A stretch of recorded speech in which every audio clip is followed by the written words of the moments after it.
Hello, friends, and welcome to episode 830 of the Juicebox Podcast.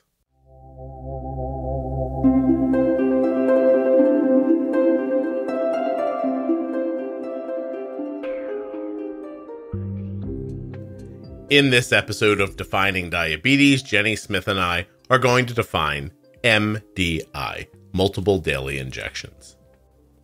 While you're listening, please remember that nothing you hear on the Juicebox Podcast should be considered advice, medical or otherwise. Always consult a physician before making any changes to your healthcare plan or becoming bold with insulin. If you're enjoying Jenny and you'd like to hire her, you can. She works at integrateddiabetes.com. Are you a U.S. citizen who has type 1 diabetes or is the caregiver of someone with type 1? Please go to t1dexchange.org/juicebox and fill out the survey. When you complete the survey, you have helped somebody living with diabetes, you're moving diabetes research forward, and you may just help yourself. t1dexchange.org/juicebox. I have an unprecedented amount of time before the music stops.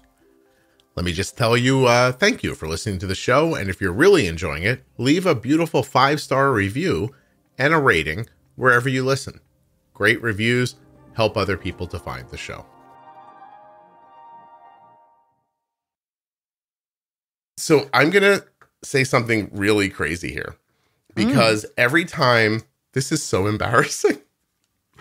Every time, I must have tricked myself out of it. Every time I talk about defining diabetes, what do I say to you? I'm like, I tell a story about the person who said, I didn't know that I was MDI until I listened to the show. Well, that experience must have tricked my brain into believing, this is so embarrassing, that we had done a Defining Diabetes episode on MDI, which in 46 episodes of it, we have never done. We didn't do? Really? It's so embarrassing. I feel bad that we didn't. Me too. It's terrible. And so I really think that I just assumed we did because of that one note. Until I started listening to your podcast, I didn't know I was doing MDI. And then I've been using it for years as an example of why the Defining Diabetes series is so important. And yet there's no MDI episode of the Defining Diabetes I'm series. curious where we did define it then, since this person was finally like, well, I get what that means now. So we must have defined it within something else. There's an all about MDI episode in Pro Tips, which people yell at me because they say it's mostly about pumping. but I got to tell you, describing MDI only takes about 3 seconds. So it's even the management of it. There's not a lot of detail to give to somebody, you know? Not really. Yeah. Although I think in terms of detail, I mean, MDI, multiple daily injections, right? Multiple, take it as you will. Multiple could be just exactly the way that your doctor said to take it with, each meal you take your rapid acting insulin and then you take your basal insulin one time a day, a defined time of the day.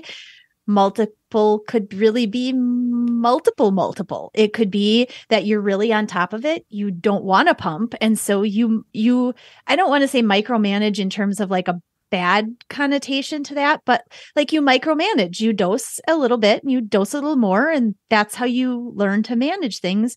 And it works for you. Yeah. So it could be many multiple injections. And I would not call it micromanaging. I would say that in the past, there was an expectation for health and outcomes. And if you did more work than that, doctors would have the inclination to tell you that you're micromanaging and don't worry, it's never going to get better than this. But that's a different world than this is right now. Correct. Absolutely. I'll tell you how little MDI has been defined by anybody. Googling MDI meaning gets you with Minority Depository Institutes, which is an FDIC phrase. In the Urban Dictionary, it says, there's another one where it says medically determined impairment, multiple document interface, metered dose inhaler. You don't get, on the first you can't find it. On the first return page of Google, there's no mention of it. I have to add the word diabetes. I was going to say either diabetes or maybe insulin, like MDI insulin. Yep. I bet it would come up quick. So NIH has MDI as multiple daily doses of insulin. They're putting in an extra D, but not giving it to you. Huh. It's double D, but single D. That happens to a lot of ladies, doesn't it? Nobody ever knows their bra size, really, right? Don't you always hear women saying, I'm never wearing the right bra size?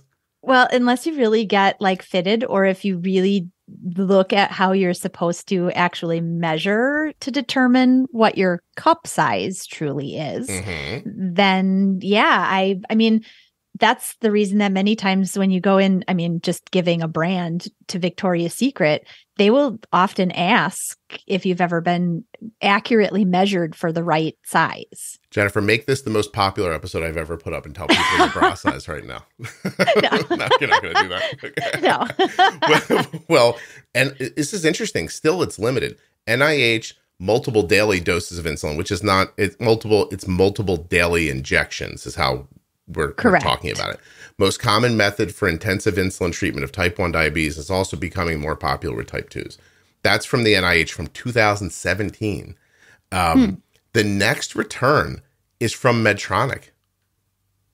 It's interesting. Really? Yeah, it's really interesting. I guess this is really something that just... I wonder if Medtronic has it in there mainly because, I mean, they're one of the oldest pump companies. I'm going to look. Yeah, maybe it's just buried on their website somewhere. And it's on their website somewhere in terms of if you're planning to go from multiple daily injections to a pump, consider the Medtronic pump. No, kind of thing. Yeah. I'm sure I'll get to that. Yeah, there's alternatives on the page, but it's an iPort.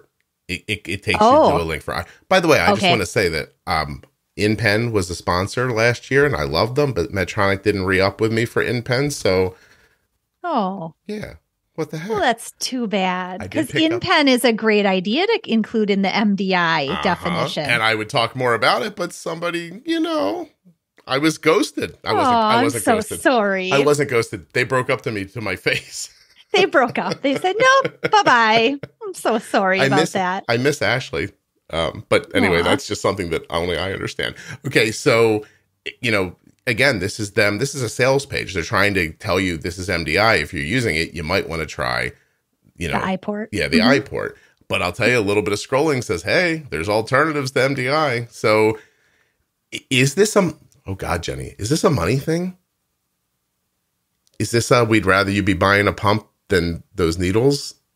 So we're not going to tell you too much about it? Or... I mean, because it's stark. Like the Google returns are stark. Not that I can't explain to people what MDI stands for, but it just... I would say that there are probably many more people definitely doing MDI in the type 2 realm than pumps. And because they make up the larger percent of the population of people with diabetes, there still are many more people using injections or MDI. Right. But I don't know, is it a money thing? I have no idea. I mean, they have products like InPen, they have products like the iPort, but they don't get a lot of visual. Well, I'm going to Google the actual phrase in a second, but I just want to tell you that it says there's other things that people search for that are similar to what yours. And I found this so sad. It's got nothing to do with this, but it just says, how much insulin do I need for a 300 blood sugar? It breaks my heart that that's been Googled enough that that's a return just when the word diabetes is Googled. Wow. Yeah, that sucks. Okay. Hold on a second. Multiple daily. Okay. Now, maybe this is it. Diabetes UK. Well, Medtronic, NC. I'll be damned. I guess we're going to have a pretty popular webpage at some point because nobody talks about it. Okay. Multiple daily injections.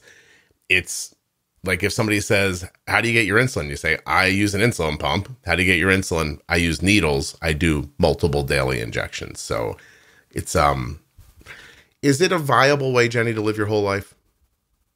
Absolutely. It is. Yeah. Absolutely. I think what is missing within it is information about how to do that well. Because there is, in multiple daily injections, there is a lack of precision. Comparative, if we're comparing it to a pump, there's a little less precise dosing that you can get.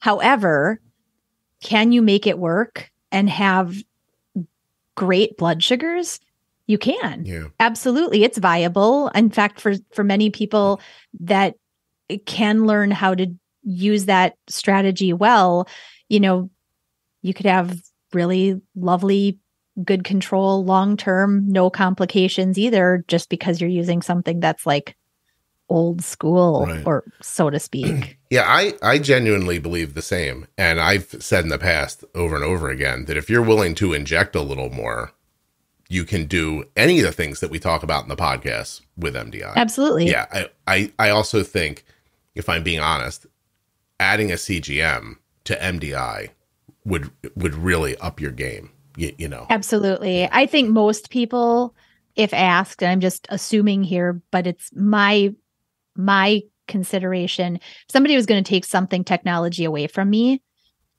I would hand them my pump. I would fiercely hold on to my CGM. Be like, don't rip this out of my hands. I need this, please. I don't know what's happening.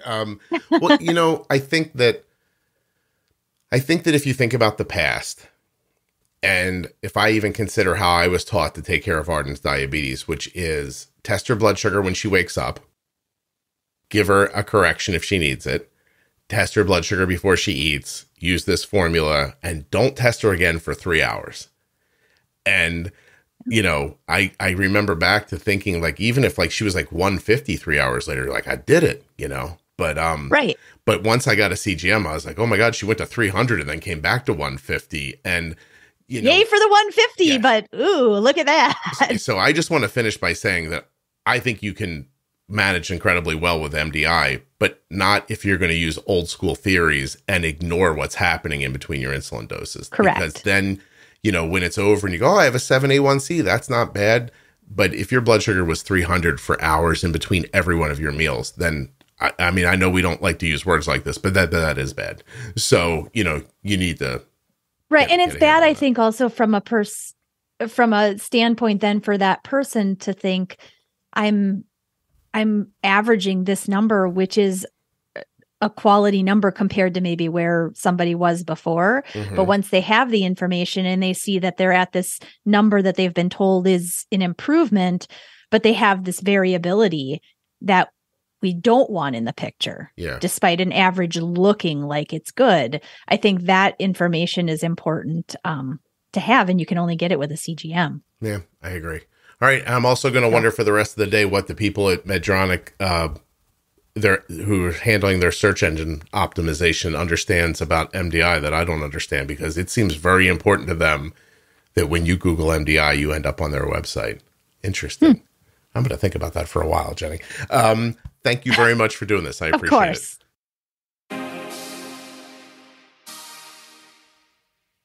Well, I'd like to thank everyone for listening today. And of course, thank Jenny Smith for being on the show. You can hire Jenny at integrateddiabetes.com. That's pretty much it. It's a short episode. And I just wanted to pop back in and say thank you. I didn't even put any ads on this one today. Just talked about some stuff for the podcast earlier. So please, if you want to check out other series in the podcast, go back to the beginning. I go over a number of them for you. That's it. Short and sweet, huh? Thank you so much for listening. I'll be back very soon with another episode of the Juicebox Podcast.